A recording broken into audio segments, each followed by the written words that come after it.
Once upon a time, there was a husband and a wife who were digging in the garden. The wife had their child on her back, wrapped in yards and yards of colorful cloth. This story took place in Zimbabwe. Let's say that together. Zimbabwe! Well, all of a sudden, the woman stood up from where she had been digging and she said, "I have to go and see my mother." And the husband said, "Of course, but remember to go over the mountain, not through the valley." Let's do that together. Over the mountain, not through the valley. Because in the valley was where the lions lived.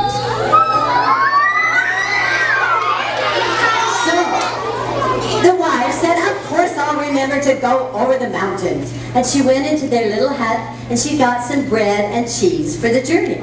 And then she went on her way. Her husband kept digging in the garden for a little bit, but then suddenly he felt like something was wrong.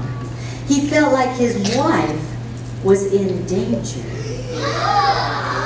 So he jumped up where he was, he went into the hut, picked up his pack, put it on his back that he always took with him wherever he went. And then he went down the road, went into the forest, went to the place where the paths separated, the one that went over the mountain and the one that went through the valley. And he looked down, he saw his wife's footprints. Which path do you think she took? Through the valley. He quickly ran down the path and he stopped when his wife was standing face to face with a gigantic lion getting ready to strike her and the child. Well, the husband didn't know what to do. What did he have that could possibly distract the lion? The only thing that he had that he could think of was a slit drum that he always carried with him in his pack. So he took out the slit drum and he began to play.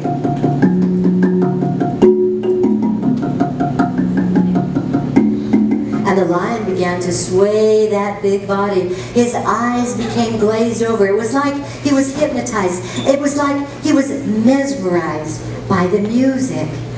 Well, the man, when he saw that the lion was kind of hypnotized, he went up, took a few steps, took his wife and child by his hand, put them in back of him, and then he continued to play as he started to back up the path.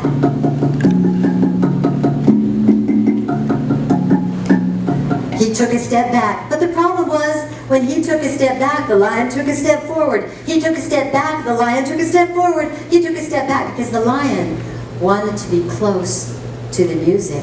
Well, this went on and on and on until he was so tired. He felt like he couldn't beat one more beat on the drum. He felt like he couldn't take one more step back.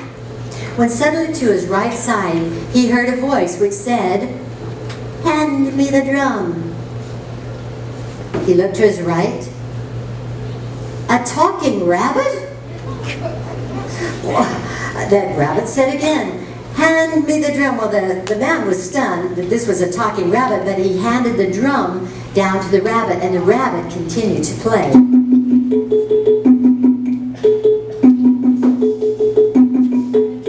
All the while, the rabbit was looking for a hole that he could jump in and escape from the lion.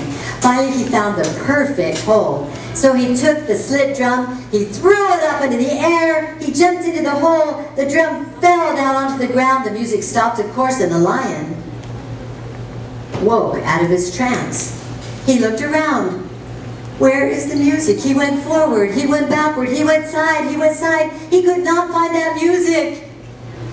And that is why, to this very day, you will find the lion grumbling and growling in the forest, trying to find the music. The end.